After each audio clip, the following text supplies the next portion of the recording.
समादरणीय धार्मिक सज्जन वृंद, तो वंदनीय मातृशक्ति। यजुर्वेद का 40वां अध्याय, मंत्र संख्या 15। मंत्र है वायुरनिलम अमृतम अथेदम भस्मांतं शरीरम ओम क्रतो स्मर क्लिबे स्मर कृतं स्मर। इस मंत्र का देवता है आत्मा। आत्मा शब्द का अर्थ शरीर भी होता है। अतः सातत्य गमने, शरीर के अंदर निरंतर कुछ ना कुछ गति परिवर्तन होता रहता है, इसलिए शरीर को आत्मा कहते हैं। और आत्मा का अर्थ मनुष्य शरीरधारी आत्मा भी है। तो देवता मंत्र का विषय शरीर के विषय में बताया है, शरीर का क्या करना चाहिए, और मनुष्य शरीरधारी जो आत्मा है उसके विषय में भी बताया है, उसको भी निर्देश किया है कि उसे क्या करना चाहिए। इस मंत्र की भूमिका में दिया है अथ देहांत समय किम कार्यम, शरीर का जब अंत हो जाए उस समय क्या करना चाहिए। ये मनुष्य शरीरधारी जीवात्माओं को उपदेश किया गया है, आदेश दिया गया है कि वो क्या करें, और मनुष्य शरीर को अंत समय में क्या करना चाहिए उसके विषय में भी बताया।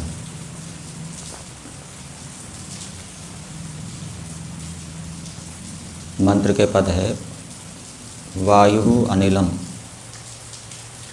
वायु का अर्थ किया है धनंजय आदि रूपा वायु। इसको इस रूप में समझ सकते हैं, जो हम श्वास प्रश्वास लेते हैं वो जो वायु है वो अनिलम। अनिल अर्थात उसका जो कारण है, स्पर्श तन्मात्राएं, कार्य कारण को धारण करता है। घड़ा मिट्टी को धारण करता है, कपड़ा तंतुओं को धारण करता है, और दूसरी प्रकार से भी कहा जाता है कारण कार्य को धारण करता है। मिट्टी घड़े को धारण करती है, धागे कपड़े को धारण करते हैं। तो यहाँ वायु जो है वो अपने कारण तन्मात्राओं को धारण करती है, अर्थात वो तन्मात्राएं उसका कारण, उसके साथ ही रहते हैं। फिर आगे दिया अनिलम अमृतम, और जो तन्मात्राएं हैं वो अमृत अर्थात मूल प्रकृति को धारण करती है। मूल प्रकृति भी तन्मात्राओं के साथ रहती है। अमृत का अर्थ प्रकृति भी होता है, अमृत का अर्थ मोक्ष भी होता है, और अमृत का अर्थ जीवात्मा भी होता है। यही यजुर्वेद भाष्य में 31वें अध्याय में मंत्र आया है अमृतत्व से ईशानः।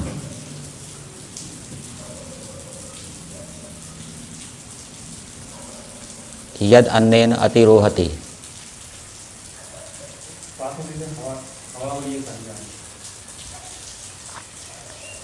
यजुर्वेद के 31वें अध्याय में बताया है अमृतत्व से ईशानः यद अन्नेन अतिरोहति।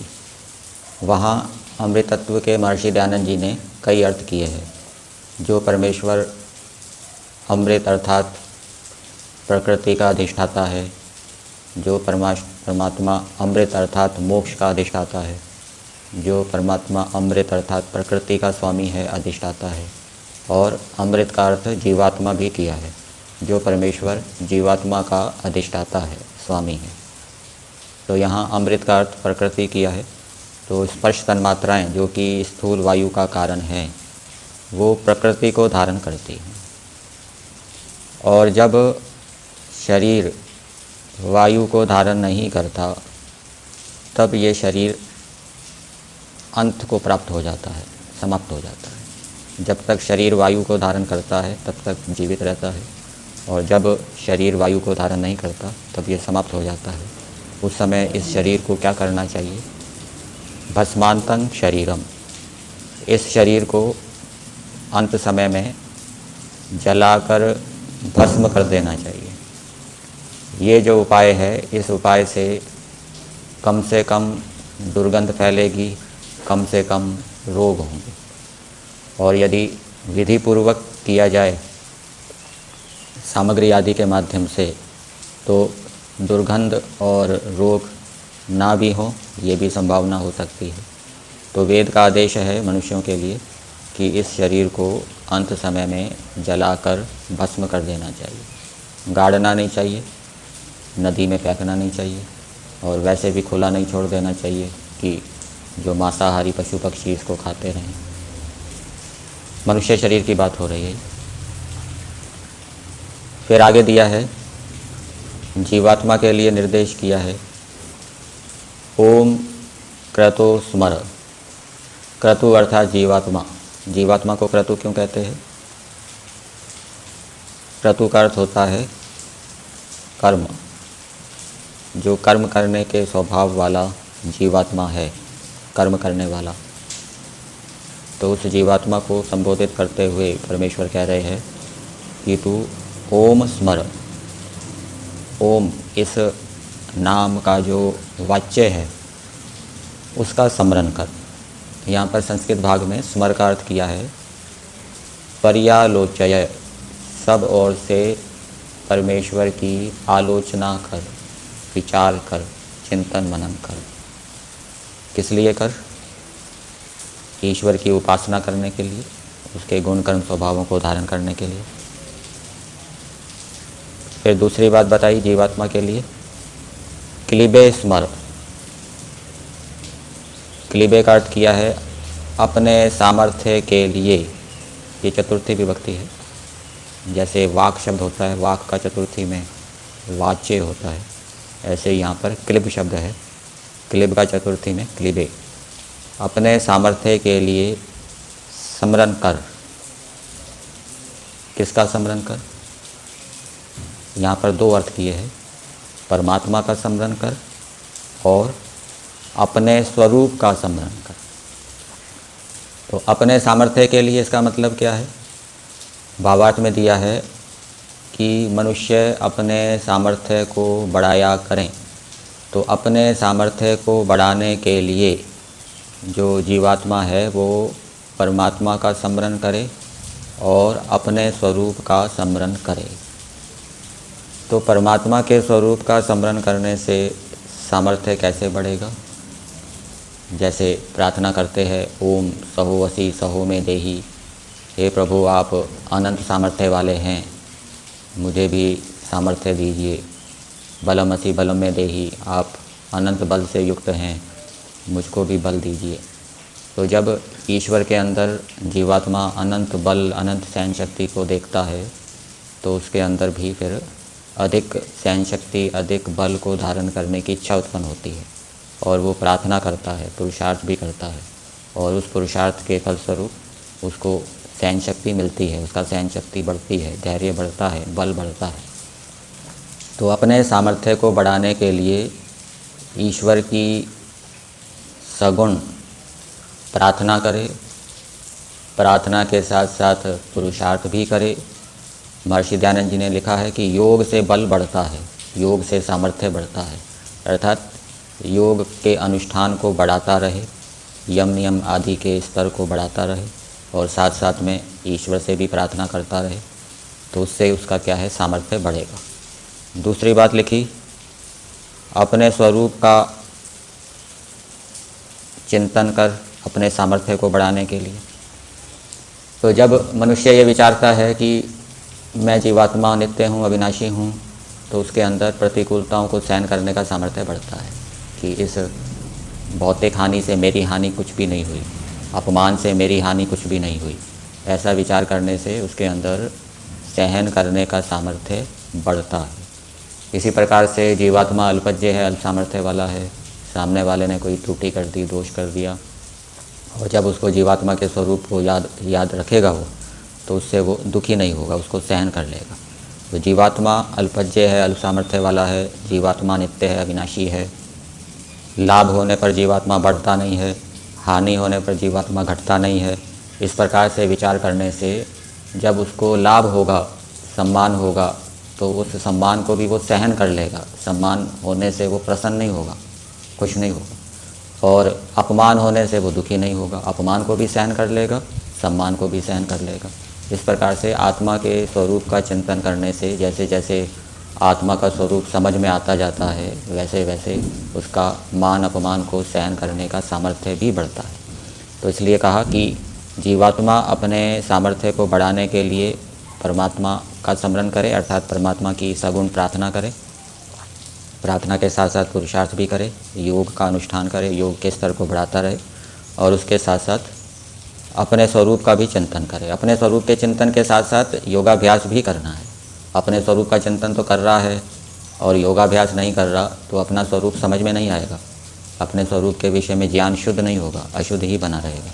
तो योगाभ्यास करते हुए, योग के अंगों का अनुष्ठान करते हुए अपने स्वरूप का भी साथ साथ चिंतन करता रहे तो धीरे धीरे आत्मा के विषय में उसका ज्ञान शुद्ध होता जाएगा, और ज्ञान के शुद्ध होने से उसको ये बात समझ में आती जाएगी कि मैं नित्य हूँ, अविनाशी हूँ, बढ़ता नहीं हूँ, घटता नहीं हूँ। उसके अंदर मान अपमान को सहन करने का सामर्थ्य बढ़ेगा। फिर तीसरी बात बताई, कृतं स्मर। यहाँ पर स्मर क्रिया का कर्म है कृतम। इससे पहले जो स्मर क्रिया आई थी, क्लीबे स्मर, इस स्मर क्रिया के दो कर्म थे, एक अपने स्वरूप को याद कर और दूसरा परमात्मा के स्वरूप को याद कर। और उससे पहले जो स्मर क्रिया आई थी उसमें केवल परमात्मा कर्म था, परमात्मा का स्मरण कर। तो तीसरी बात में बताया कि हे जीवात्मा, मनुष्य शरीरधारी जीवात्मा, तू अपने किए हुए कर्मों को स्मरण कर। कभी कभी निराशा वाली स्थिति आती है, तो ऐसी स्थिति में जो उसने पीछे अच्छे कर्म किए, अच्छी उपलब्धियां प्राप्त की, उनको याद करने से उत्साह होता है कि ये मैंने पीछे बहुत अच्छे अच्छे काम किए हैं। उनका विचार करने से वो निराशा दूर हो जाती है। और कभी कभी अभिमान उत्पन्न हो जाता है, तो उस अभिमान से बचने के लिए भी मनुष्य को अपने पीछे किए हुए कर्मों को याद करना चाहिए कि मेरे अंदर कैसे कैसे कुसंस्कार हैं, मैंने कैसे कैसे बुरे कार्य किए हैं। तो उन बुरे किए हुए कार्यों को याद रखने से अभिमान उत्पन्न नहीं होगा, और अच्छे जो कार्य किए हैं जिनको याद करके बहुत प्रसन्नता होती है, आनंद आता है, उन अच्छे किए हुए कार्यों को याद करने से निराशा अथवा शोक वाली स्थिति से मनुष्य बच सकता है। इस मंत्र के भावार्थ में दिया है, मनुष्यों को चाहिए कि जैसी मृत्यु समय में चित्त की वृत्ति होती है और शरीर से आत्मा का पृथक होना होता है, वैसे ही इस समय भी जाने। इसको उल्टा करके पढ़ेंगे, जैसे इस समय चित्त की वृत्ति होती है वैसी मृत्यु समय में भी होती है। अर्थात जीवन भर यदि हम अच्छे काम करेंगे, अच्छे विचार रखेंगे, तो मृत्यु के समय में भी अच्छे विचार हमारे मन में रहेंगे। और जीवन भर तो गलत काम किए, बुरे विचार किए, और अंत समय में कोई अच्छा विचार कर ले किसी की प्रेरणा से, किसी के कहने से, ऐसा नहीं होगा। तो तात्पर्य ये है कि मनुष्यों को जीवन भर अच्छे कार्य करने चाहिए, ईश्वर का स्मरण करना चाहिए, ईश्वर की आज्ञा का पालन करना चाहिए, अपने विचारों को शुद्ध रखना चाहिए, जिससे कि मरते समय भी चित्त की जो वृत्ति हैं या विचार हैं वो शुद्ध रहें।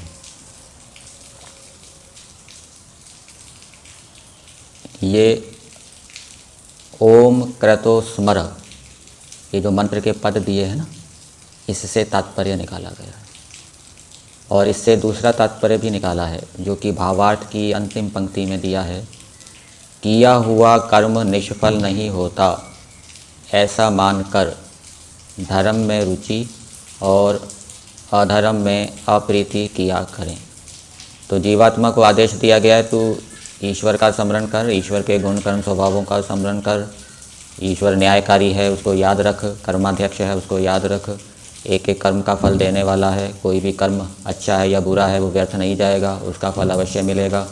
तो इस प्रकार से ईश्वर को न्यायाधीश अथवा कर्माध्यक्ष के रूप में याद रखेंगे तो उससे क्या होगा, अच्छे कार्यों में रुचि होगी, बुरे कार्यों में अप्रीति होगी। क्यों? क्योंकि बुरे कार्य का फल दुख है और जीवात्मा दुख नहीं चाहता, अच्छे कार्यों का फल सुख है, जीवात्मा सुख चाहता है। तो एक एक कर्म जो हम कर रहे हैं उसका फल अवश्य मिलेगा। तो ऐसा विचार के व्यक्ति फिर अच्छे कार्य करेगा, बुरे कार्य नहीं करेगा और ईश्वर को भी वो न्यायाधीश के रूप में देखेगा। तो ये ओम क्रतो स्मर, इसका तात्पर्य निकाला गया है। फिर आगे दिया है,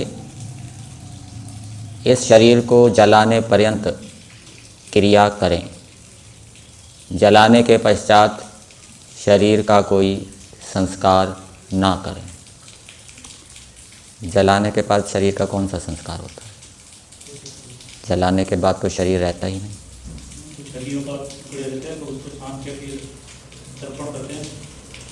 तर्पण आदि।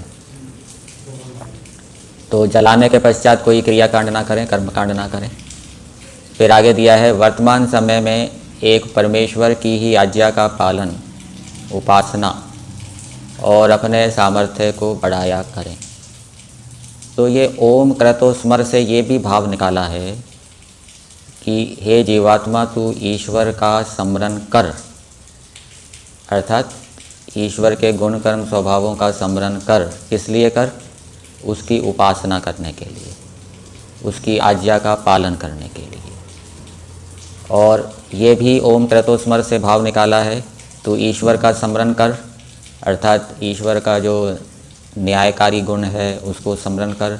ईश्वर एक एक कर्म का फल देता है, ऐसा विचार करके धर्म में रुचि कर और अधर्म में प्रीति कर। और तीसरा भी इस ओम क्रतो स्मर का भाव निकाला है कि हे मनुष्य, तू जीवन भर अच्छे कर्म कर, ईश्वर की आज्ञा का पालन कर, ईश्वर की उपासना कर। तो इससे क्या होगा? मरते समय तेरा चित्त क्या है? शुद्ध रहेगा, चित्त की वृत्ति शुद्ध रहेगी। मरते समय अच्छे विचार आएंगे, बुरे विचार नहीं आएंगे। अब क्लिबे स्मर, इसका क्या तात्पर्य है? ये भावार्थ में दिया है, अपने सामर्थ्य को बढ़ाया कर।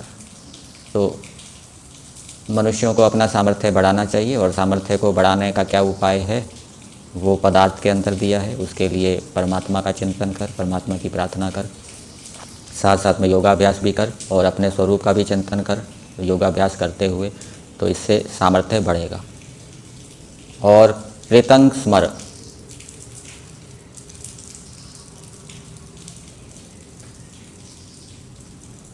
ये तो बता ही दिया कृतं स्मर का।